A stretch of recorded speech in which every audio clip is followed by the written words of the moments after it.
For a review of what's making the headlines in the papers this morning, let's bring in Eniola Akinkwotu, the Chief International Correspondent of the Africa Report. Good morning, Eniola. Oh, good morning. Thank you, Charles, for having me. All right, great. So, Eniola. Yeah. You guys were about to leave me out there. Hi, Yolanda. Sorry You look splendid this morning. That's fine. Thank you. Well, we'll begin with this day, and at the top of the front page, Lokobere meets Afrexim Bank President Orama over planned takeoff of 5 billion naira energy bank. And right below, the main story that probably has made headlines in most of the papers: National Assembly passes 54.99 trillion 2025 appropriation bill. That's adding about 700,000 to what the president had earlier approved. But most fascinating is that story there. We're battle ready for ISWAP's threat. Southwest governors warn terrorist group. Very fascinating indeed. And we have a picture of the Southwest governors, all 6 of them, right there. And the story goes, hosted by their chairman and Lagos State Governor Babajide Sanwo-Olu, the meeting was attended by Governor Seyi Makinde Oyo, Lucky Ayedatiwa Ondo, Biodun Oyebanji Ekiti, Dakbo Abiodun Ogun, and Ademola Adeleke of Oshun. And it now goes further to say, acknowledging the threats posed by ISWAP activities in some parts of the Southwest, the forum strongly condemned any threats to the region's security. Therefore, the forum encourages the enhanced collaboration between the Nigeria Police Force and our various local security outfits, while urging them to remain vigilant. So, are we talking Amotekun here, Eniola? You know, Amotekun was formed to tackle what's it called now?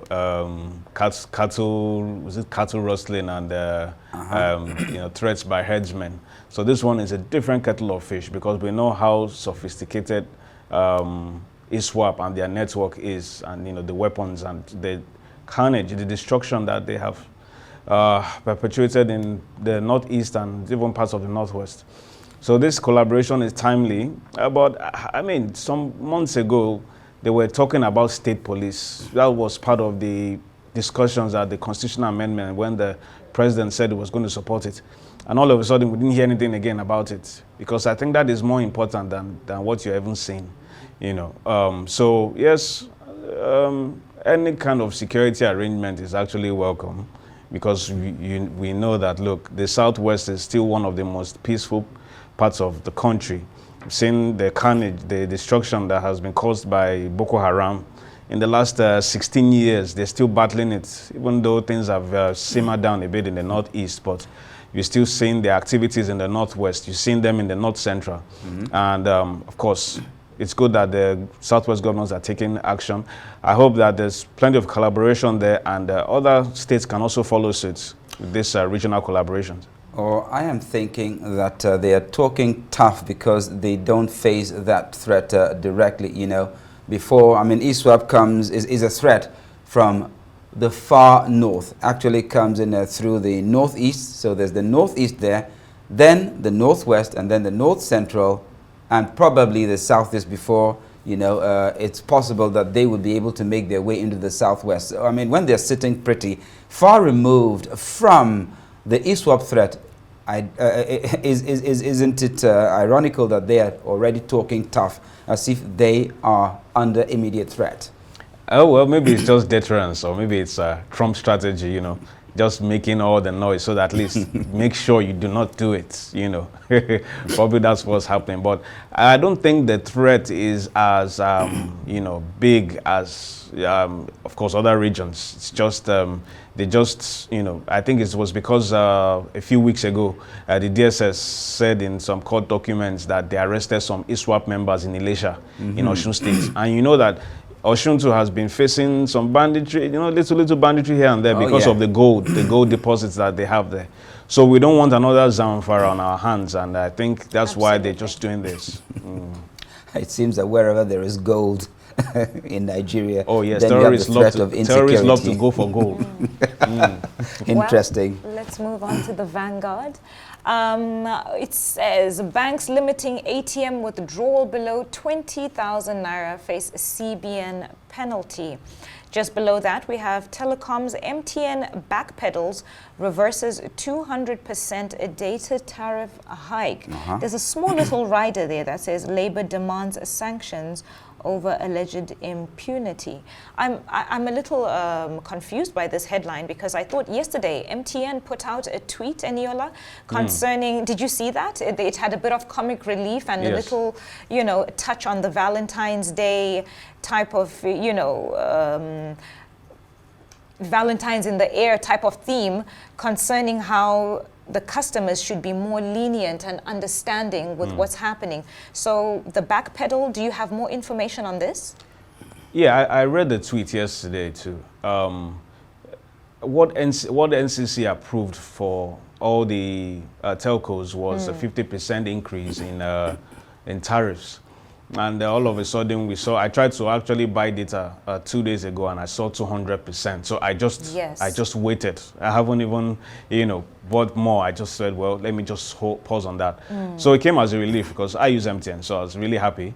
But from what I gathered too, is that, most of the price control and all that NCC does, it only really affects the tariff, the call tariff, not really data.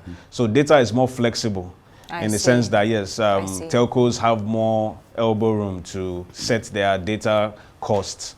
But I think probably that will need to change because the MTN CEO, that's Carl Toriola, was saying on Arise, that was last month, that they're actually even making more money now from data than call tariffs because people are making more, data calls now, WhatsApp and all that, more than the open phone calls. So I think people need more protection, even in the area of data now, than just voice calls.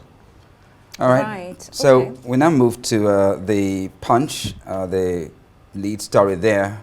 Of course, is experts list funding hurdles as debt servicing takes 14 trillion naira. Well, that's under the story of the passage of the 54.99 trillion naira budget. Then, of course, we have another at the top there, the story from the one we analyzed earlier, Southwest Governor's Plan Joint Operation Against ISWAP Terrorists. FG ex-envoys slam Canada for denying military chiefs visas. I think it's one story that we actually took earlier in the news where, the National Security Advisor Nuhuri Badu asked Canada to, quote, go to hell. Of course. And then right below that, Northwest communities blame fresh killings on troops withdrawal, and that sounds rather ominous there. And story goes, communities in the northwest of the country have lamented the resurgence of killings and abductions in the region, alleging that the fresh surge was a withdrawal of troops from the zone. The military had launched a series of persistent air attacks on the dreaded Lakurawa sect and other terrorist groups' hideouts in Sokoto, Kebbi, and Zamfara states, which brought temporary respite to the terrorized region. Locals expressed their delight in the development as they went about their normal activities and businesses without fear. But now the situation seems to have worsened as bandits who the military claimed were flushed out of the region have returned in full force, killing and kidnapping the people, especially in the rural communities and the major highways. Well, I thought when an area is cleared of such a level of threat, there should be some form of securing it in the aftermath. Exactly. That's why, in foreign warfare, you hear of things like peacekeeping, just to ensure that there's military presence there and, there's peace remains there. So I'm really surprised by this action. I really like to get a response or to find out from the military why they did what they did, because it also feeds into the narrative of the junta leader in Niger, who was saying that Nigeria is actually in cahoots with these Lakurawa people and all that. So if our military were doing so well, killing them and then pulled back, giving these guys the opportunity to regroup and come back more fierce, I mean, I think there needs to be some explanations for that. That's on the one side. And then the story on, you know, the NSA telling Canada to go to hell. Yes. I think he's trying to spark a diplomatic route there, and I think it needs to be, you know, the president needs to step in, because you don't talk to countries that way. That's a breach of diplomatic protocol, using such language. Have you even tried to find out why they were denied visas? And it's not just generals that are being denied visas. Judges are also being denied visas in this country. What he said by Canada too. Sorry, Yeah. what the NSA said was that they were actually meant to travel for some security meeting in Canada. And some members of the delegation were given visas, while some members were not given visas. So, I mean, the Canadian government had failed to provide any explanation to that effect. Actually, the CDS was actually supposed to have been given priority because he was leading the delegation anyway. Sure, that's understandable, Right. but you don't speak that way to about another country, especially a country like Canada, where Nigerians make up about the fourth largest number of immigrants in Canada.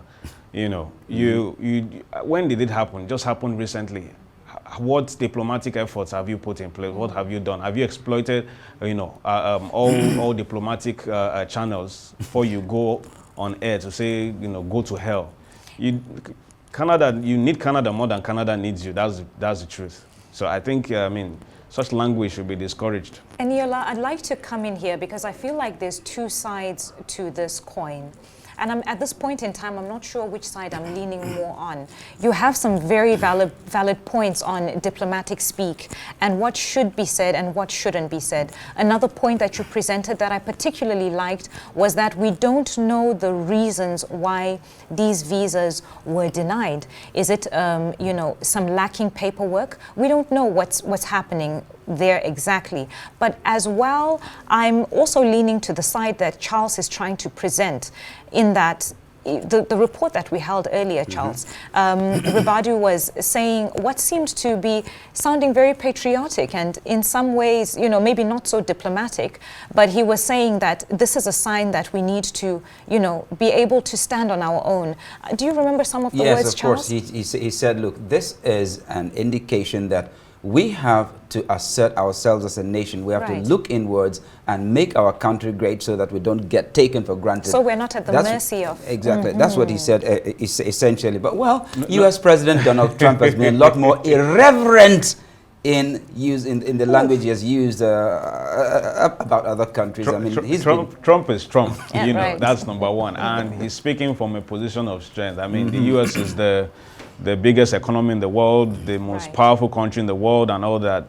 I mean, so does that give him the right to speak that way? No, we know the sort of person that Trump is. We know the sort of person Trump is, and no one is even saying, you know, Trump is not who we should be emulating anyway. Oh, well. It's true. All right, then let's move over to the Guardian quickly. And Yolanda, I think this is one issue that should be of concern to all of us Nigerians. I'll just go straight to that story at the top of the page there. Hidden costs of providing health care in darkness. And, you know, there is, in the lead up to that story, they have, you know, this anecdote. Ezinengwando, a middle-aged food vendor residing in Lagos, was admitted to a private hospital due to severe health condition. Days passed without any sign of improvement, and then she was moved to the Lagos University Teaching Hospital, Luth. Within a few days, she showed significant improvement, bringing relief to her family. However, her recovery journey suffered a major setback when the hospital's public power supply was suddenly disconnected. The outage halted crucial tests and treatments that relied on electricity-powered machines, and then she had to go back home. Unfortunately, just 3 days after she left the hospital, she passed away. The problem of electricity and now linking it to the liability it poses for our health care. I mean, that's a sad story, isn't it? Yes, it's a sad story. And that little illustration that is there is really eye-opening of a man obviously either sick or on his deathbed, and doctors fighting to keep his spirit from leaving in his body. From leaving his body. Oh, goodness. And this is, you know, it's very jolting, and it's very unfortunate. The other day we had the talk about UCH, people bringing in their generators. Oh, yeah. They're bringing their generators to hospitals. And you know, that's for the their loved situation we ones. seem to be facing. I mean, You know, the UCH case, I think it's 100 days plus that they didn't have any electricity. And 4 years ago, the CMD of UCH said they have about 75 generators in that hospital. And that's 75? Yes, you can actually Google it, 75. And he said at that time they were spending 200 million monthly. Now that energy prices have gone through the roof, probably it's going to be over $1 billion now. Wow. Yeah, so I mean, sorry to digress a bit. 2 days ago, I saw the picture of the president with the CEO of Google talking about AI. And you have things like this that you have not even been able to address. Ordinary electricity, which the Western world had addressed over 50 years ago. I mean, I don't understand how we behave in this country. wow. All right, on a final note, let's take I mean, there's this very funny story in the Daily Star, UK Daily Star, Chancellor Pinocchio's CV in full. Now, the picture there shows Rachel Reeves in an England jersey with a very long nose, and this, they had the key points from 1952 to 2022, I was the Queen of England. In 1966, I scored a hat-trick to help England win the World Cup. In 1969, I was the first man to walk on the moon. In 1989, I invented the World Wide Web. In 2025, I'm learning my 4x and 7x tables. Oh, let's go easy there. Who hasn't added a bit of spice to liven up their CV? Before we go, just one more headline, please, from the Times. U.S. may provide air cover to protect Ukraine peace. I'm a bit confused by this, Charles, because wasn't Trump just saying that... Trump was leaning more towards a Russia. Russia brokered solution. Yeah, So but yesterday the Secretary of Defense, Pete Hegseth, you know, they tried to roll back some of their comments, Right. which seemed too pro-Russia, you know. So I think now they've realized, they've seen the gravity of what they said, and now they're trying to walk back on it. Well, at that point, we'd like to say thank you so much, Eniola Akinkuotu, for joining us on the newspaper review today. But that's all we have time for here on Daybreak, and it's goodbye from me. I'm Charles Eruka. And I'm Yolanda Robert. Please do keep it here on Arise News. The morning show is next. Goodbye.